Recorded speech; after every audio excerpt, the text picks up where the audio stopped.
Ações contra os planos de saúde não param de crescer a cada ano na Justiça brasileira. Segundo dados do Conselho Nacional de Justiça, em 2023, foram mais de 230 mil novas ações.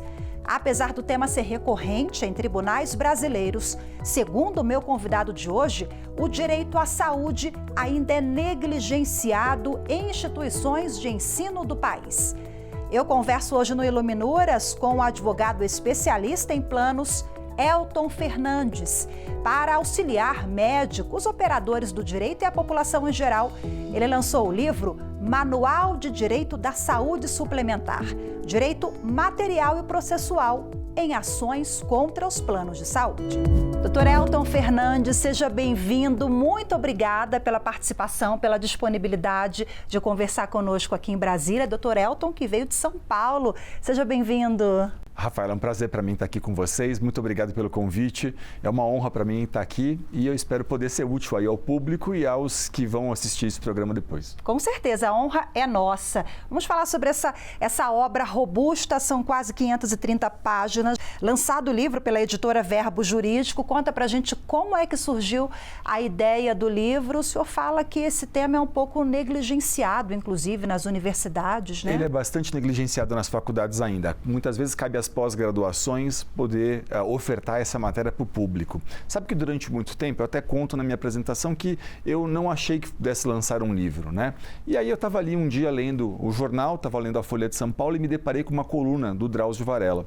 E na coluna do Drauzio, ele narra uma situação em que ele diz assim que durante muitos anos ele também não imaginou que pudesse lançar um livro até o dia em que ele pensou o seguinte: olha, as histórias que eu vivi lá no Carandiru são histórias que só eu posso contar. Eu não posso comparar a minha obra, ele dizia, com Dostoiévski, mas eu posso dizer aquilo que eu vivi. Aí me deu um insight de dizer, pô, de fato, né, existem brilhantes livros jurídicos e eu não pretendo aqui dizer, imagina, depois de ler Rui Barbosa, o que eu poderia dizer para complementá-lo? Absolutamente nada. Mas dentro da seara do direito da saúde, talvez eu possa dar uma oferta prática, né, aos profissionais de o que eu gostaria de ter sabido que teria me feito encurtar alguns caminhos, o que me permitiria ter errado menos, o que me permitiria ter tido mais tranquilidade um pouco na carreira, questões das quais muitas vezes em sala de aula me trazem. E aí comecei a formatar isso.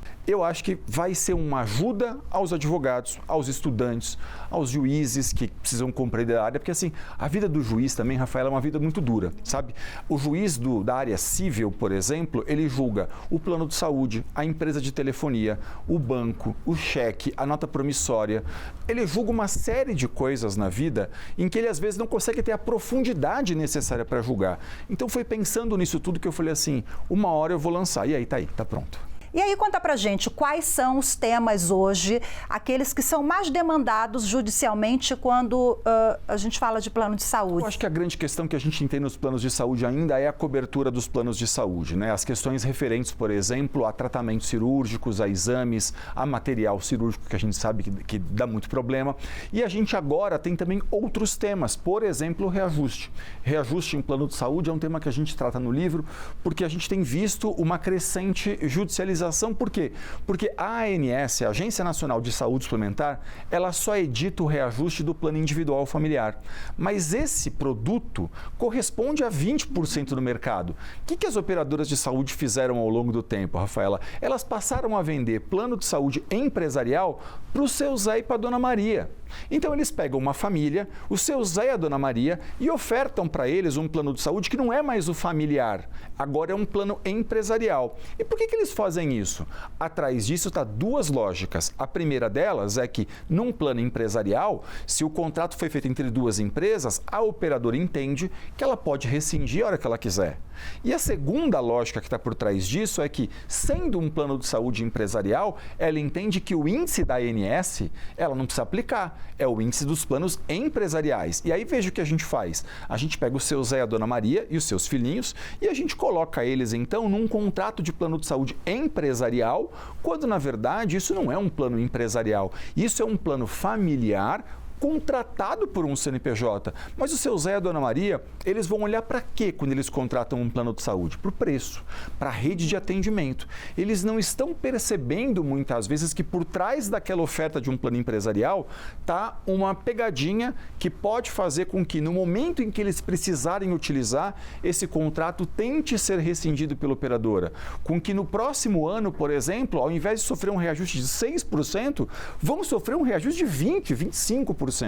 Então, essas coisas todas, no final de contas, a gente vai tentando desmistificar ao longo do livro, porque o direito da saúde hoje, ele embora negligenciado dentro das faculdades, ele ganhou um corpo muito grande dentro das pós-graduações. Eu vejo hoje em todos os estados, entidades, instituições tentando lançar cursos jurídicos sobre isso.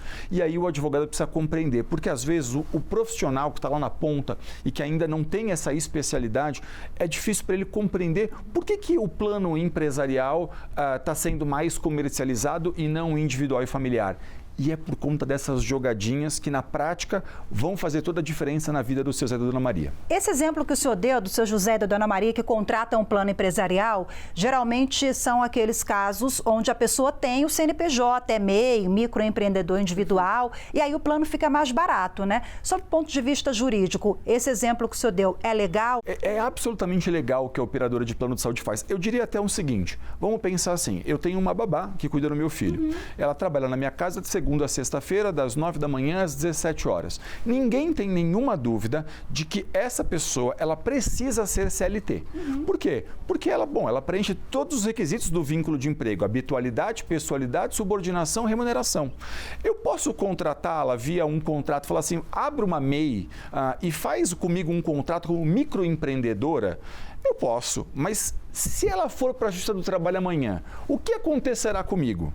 Ela provavelmente vai ganhar contra mim uma ação judicial, reconhecendo que, na verdade, eu fraudei os direitos trabalhistas dela, porque, poxa, ela é uma CLT, é isso que ela é efetivamente. Quer dizer, existe uma coisa que a gente chama de princípio da primazia da realidade. Não importa o nome que eu dei a um contrato, importa o que acontece na prática. A verdade não é o que está dito muitas vezes na nomenclatura de um contrato, é como esse contrato se revela entre nós. Então, nessa situação, por exemplo, é o que a gente vai chamar de um falso plano empresarial, que é basicamente aquele em que, embora contratado via um CNPJ, é um plano de saúde de uma família.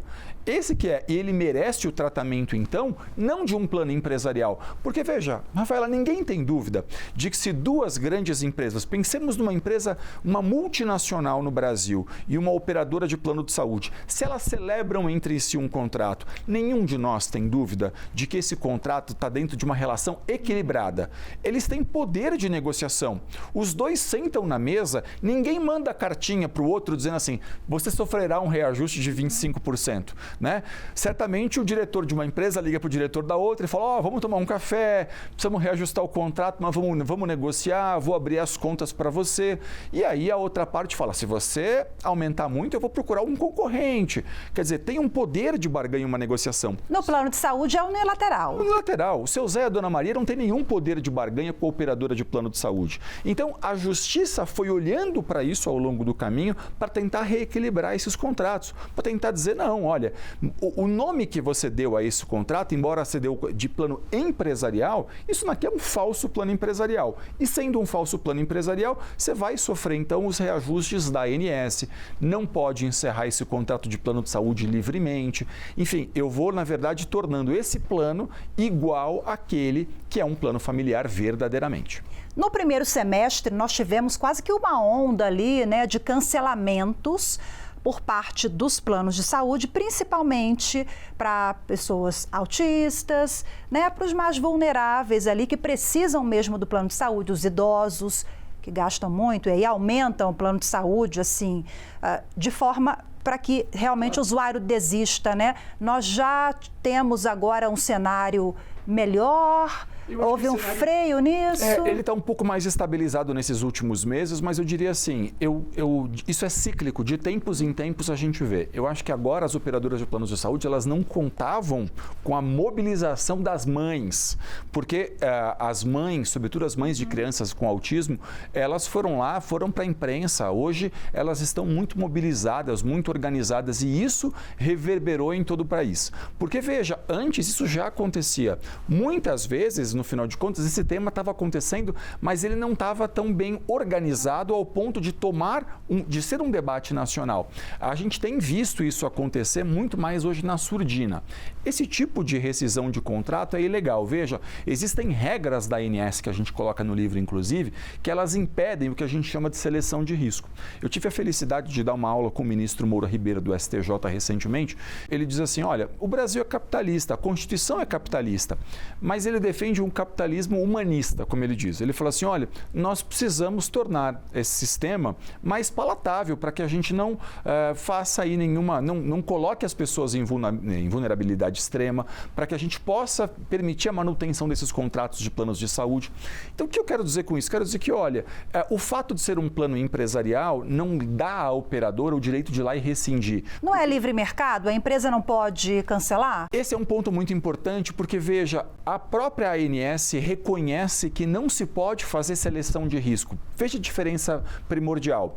O ministro Moura Ribeiro, ele traz um conceito num voto dele que eu gosto bastante, de que plano de saúde é um serviço essencial para a população. O que ele quis dizer com isso? Ele quis dizer basicamente o seguinte, a empresa de água, a empresa de energia, essas empresas que prestam serviços essenciais, elas não podem deixar de atender você. Elas não têm a prerrogativa de dizer, eu não quero lhe fornecer água, eu não quero lhe fornecer luz. Elas têm sim o direito, muitas vezes, de rescindir o seu contrato em caso de inadimplência, né? Se você não pagar pela utilização desse serviço, tudo bem. Mas as operadoras de planos de saúde, elas não podem fazer seleção de risco. Elas não podem escolher, eu não quero atender vulnerável, eu não quero atender idoso, eu não quero atender criança com autismo. E logo, vejam o que elas fazem agora muitas vezes.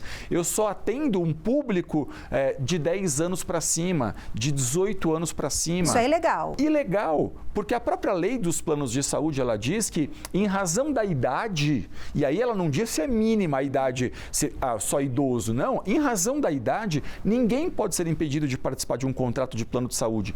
Em razão de uma condição de saúde, ninguém pode ser impedido de contratar. Claro, a operadora pode, Rafaela, imputar para mim uma cobertura parcial temporária, uma carência, como vulgarmente as pessoas vão dizer, tá? Ela vai poder dizer para mim, você tem uma doença pré-existente, você vai ficar então 24 meses no meu contrato sem poder realizar uma cirurgia para essa doença pré-existente. Mas ela não pode escolher propriamente, não quero você no meu contrato.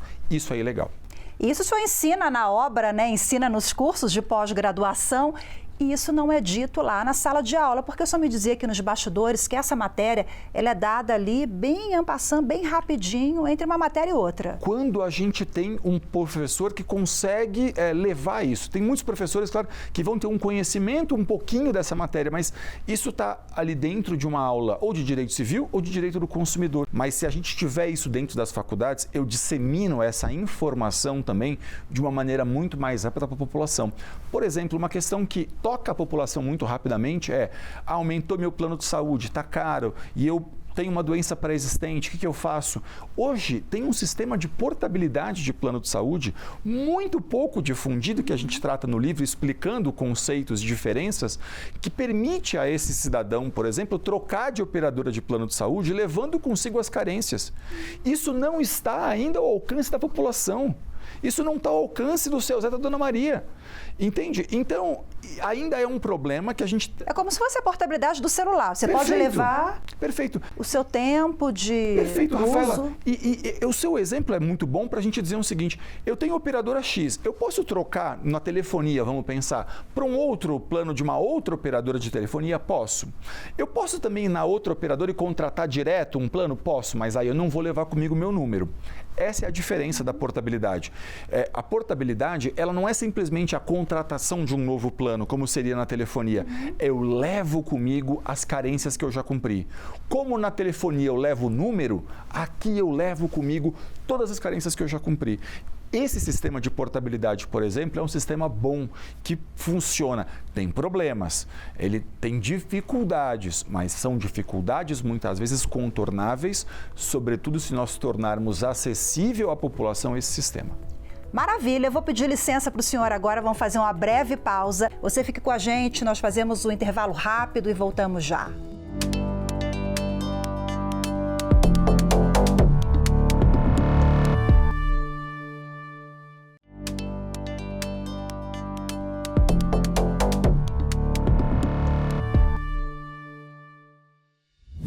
Iluminuras, de volta ao programa hoje sobre os direitos e obrigações dos planos de saúde. Aqui comigo, ao meu lado, o professor, advogado Elton Fernandes. Ele é autor do livro Manual de Direito da Saúde Suplementar, Direito Material e Processual em Ações contra os Planos de Saúde. Vamos voltar aqui ao nosso papo. Nós falamos no bloco anterior sobre as ações mais comuns. O senhor trouxe aqui vários exemplos, né? Vamos falar agora sobre as mudanças na lei dos planos de saúde. Em 2022 tivemos uma mudança significativa na avaliação do senhor, que contempla ou ainda temos gargalos? Qual a sua avaliação? Eu acho que a gente vai depender um pouco ainda das interpretações que os tribunais vão dar de uma maneira mais robusta a respeito disso. Como a gente está muito recente, demora muito tempo para que os tribunais assentem algumas coisas. Mas eu posso dizer o seguinte, são mudanças que elas podem ser vistas como benéficas do ponto de vista daquilo que a gente estava desenhando antes. Veja, o STJ disse em algum momento que o rol era taxativo.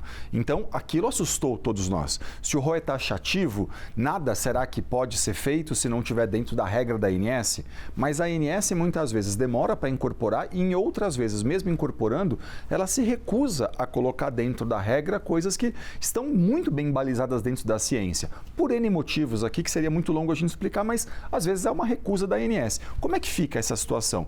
Aí veio a lei e ela torna então o rol, que a gente chama agora de exemplificativo condicionado. O que significa dizer isso? Significa dizer, olha, o rol da ANS pode ser superado, mas para isso tem condições. Que condições são essas? Você vai mostrar dentro dessas condições, por exemplo, que, embora não esteja no rol, está em acordo com a ciência. E estando em acordo com a ciência, eu posso buscar essa cobertura. Eu acho que ela foi benéfica, porque, veja só, o fato de estabelecer que um rol era taxativo era muito ruim para o consumidor.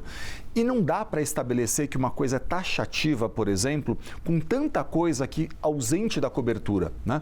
Então, assim, foi bom a gente estabelecer um critério de, olha, pode ser superado esse rol, mas tem que estar em acordo com a ciência, porque não tem como eu defender propriamente que um tratamento experimental, se ele for de fato experimental, uma operadora pode pagar. Não tem como dizer isso. O problema é que as operadoras de planos de saúde subvertem um pouco isso. O que elas chamam de experimental? Elas chamam muitas vezes de experimental coisas que, por questões burocráticas, às vezes, a própria indústria farmacêutica não teve interesse de vir aqui na Anvisa e falar assim, vou mudar a bula. Mas não é experimental isso está em acordo com a ciência. Só pode, eventualmente, não estar em acordo com a bula, mas está em acordo com a ciência. Até porque, se a gente pensar, se na Europa está aprovado um medicamento para um tratamento de uma doença, se nos Estados Unidos está aprovado, mas no Brasil não está, eu posso chamar isso de experimental? Então, para esses critérios todos, a Justiça já vinha dizendo, olha, tem coisas que as operadoras chamam de experimental e não é. Então, ter lastro científico, ao invés de a gente discutir rol, discutir ciência, a ciência é muito mais ampla e maior que o rol. Então eu gosto da mudança de pensar, a gente vai garantir tratamentos àqueles que precisam, aos vulneráveis, aos que estão doentes, e eles têm que ter lastro técnico-científico. Essa é uma premissa importante que a gente estabeleceu dentro da lei. E aí, claro, o que a gente tem que pensar também, Rafaela, é sempre o seguinte, quanto mais rara uma doença, menor o nível de evidência científica eu devo exigir disso. Aí o paciente de doença rara, geralmente ele precisa judicializar, porque ele não vai conseguir. E ele tem que judicializar muitas vezes com base, na maioria dos casos, com base na opinião do médico dele. Porque se é uma doença rara, às vezes, eu já cheguei a ver um caso, por exemplo, em que o médico disse para mim, olha, tem 6 casos no mundo, 3 no Brasil, 2 sob a minha tutela. Hoje, e cada vez mais, vai se exigir do advogado não apenas, veja, um conhecimento técnico legal, mas um conhecimento também desses diferentes níveis de evidências científicas. Isso a gente também trouxe um pouco para o livro, sabe? Para tentar dizer, por para o advogado, olha, não se assuste quando alguém te pedir uma meta-análise, ou até consiga argumentar com o juiz muitas vezes que não tem uma evidência tão robusta, mas a doença é muito rara. E aí eu não tenho essa amostra suficiente para poder fazer um estudo multicêntrico, como a gente fala. Porque não é um conceito jurídico cura. Cura é um conceito técnico-médico. A gente precisa trazer esses profissionais para o debate. E por isso que a pós-graduação é um ambiente tão rico muitas vezes. Porque dentro da pós-graduação, você consegue reunir o médico, o cirurgião dentista, o advogado, às vezes até outras pessoas. Veja, hoje eu tenho gente fazendo já, administrador hospitalar fazendo pós-graduação para buscar compreender um pouco melhor esses conceitos todos. Doutor Elton, a Agência Nacional de Saúde Suplementar, ela alega que tem realizado consultas públicas, né? Inclusive para atualização do rol de procedimentos, até daqueles procedimentos que envolvem tecnologia, a IA. Na medicina a gente sabe que está aí a inteligência artificial, mas é também um problema para o usuário, né? Conseguir que o plano pague um procedimento via tecnologia. Ainda tem sido muito difícil. Veja, eu devo reconhecer que o rol da ANS tem sido atualizado com uma constância maior. Então melhorou. Melhorou. Assim, antes a gente ficava 2, chegamos a ficar 3 anos. Na verdade, sem atualização. Chegamos a ficar 10 sem atualização, para ser sincero, se eu voltar lá atrás, né? Mas o fato é que tem muita coisa que está em acordo com a ciência e que a própria ANS não incorpora. Eu vou dar um exemplo concreto para você. Existem muitos casos de mulheres hoje que são diagnosticadas com câncer de mama e que, ao serem diagnosticadas, elas podem se beneficiar de um exame. Eu estou falando de mulheres em geral, porque só um médico consegue discutir se essa mulher está mais indicada ou menos indicada. Mas esse exame existe, largamente aceito em toda a ciência, com muitos pareceres da justiça, inclusive, pareceres técnicos da justiça amplamente favoráveis. Um exame que pode dar ali um preditivo de se essa mulher tem que fazer quimioterapia ou não. Porque muitos dos casos nós já sabemos, faz-se o diagnóstico de um câncer de mama, essa mulher pode não ser beneficiada por uma quimioterapia. Por quê? Porque é desnecessária. Porque o risco de recidiva é muito pequeno. A ANS se recusa a incorporar um exame como esse. Um exame que, sinceramente, qualquer oncologista que sentar aqui vai dizer, quando bem indicado, precisa ter cobertura, inclusive porque pode beneficiar a própria operadora. Evita um custo 200, 300 mil reais, às vezes, em quimioterapia em um ano. Então, tem coisas que a ANS recusa se incorporar e que são muito ruins. Bom, o senhor trabalha com dor, com angústia. Como é que fica para além do advogado Elton Fernandes? Às vezes a gente chora no atendimento, né? Porque não tem como não se sensibilizar, por exemplo, quando você está falando de uma criança com câncer, por exemplo.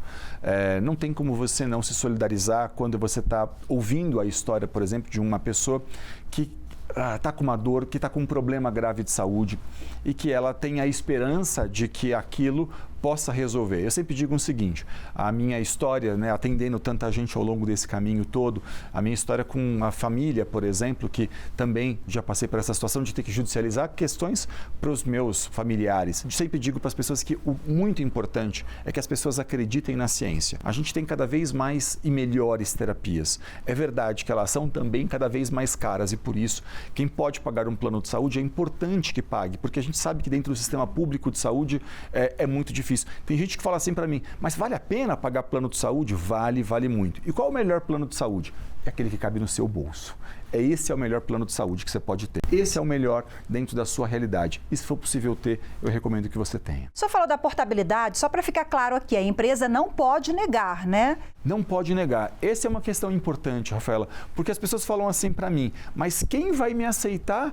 Quem vai aceitar com uma doença pré-existente? Ela pode negar, igual ela nega ali o idoso, não pode. Não pode. Tem gente que fala assim para mim, mas doutor, você não entendeu. Estou tratando um câncer. Eu digo, sim, mas portabilidade é para você. Portabilidade é para mim que tenho doença autoimune. Portabilidade são para pessoas como nós, que não podemos mais simplesmente entrar numa nova operadora sob pena de ter que cumprir carência. É para pessoas como nós que a portabilidade foi feita. Portabilidade, eu digo, não é discricionário, quer dizer, lá na ponta a operadora não pode falar, mas eu não quero. Cumprir os requisitos, ela tem a obrigação de te aceitar. O senhor falava aqui para mim nos bastidores, né, que já deu aquela inquietude ali do escritor, do autor, de uma segunda obra, um segundo volume. Tenho uma ideia na cabeça de, a partir das histórias que chegaram dentro do escritório, eu poder contar essas histórias, preservando os nomes e o sigilo, mas contar a história e como que a gente resolveu na prática. Porque eu acho que dessa forma, eu conseguiria talvez ser acessível a um outro público, que não é só o público técnico, é também um público que quer ler, que quer falar assim, puxa, isso já aconteceu comigo e eu não sabia que eu tinha direito, ou eu sei que tem alguém passando por isso e olha aqui como foi possível resolver. Quer dizer, é misturar um pouco da história, é contar um caos, mas é contar também a forma como você pode muitas vezes resolver isso. Isso sempre está no seu radar, né? Ensinar e orientar. E sabe que é um prazer para mim, eu gosto de ter, eu digo assim, eu tenho muita empatia pelo outro, eu adoro ensinar, eu adoro poder desmistificar conceitos que pareciam complexos, eu adoro poder estar dentro da sala de aula. Então, eu acho que se eu conseguir levar isso para o público final, quando eu explico portabilidade, por exemplo, e alguém passa a pelo menos acreditar que pode ter esse direito, isso já me toca, porque é isso que eu queria no final de contas. A profissão do advogado é um pouco essa, sabe? O advogado, ele existe para resolver o problema dos outros, eu brinco, né? Essa é a função principal do advogado. Então, eu gosto muito de estar aqui, gosto muito de servir. E é um prazer poder lançar um livro, poder dar aula, poder falar com o público. É uma honra mesmo para mim.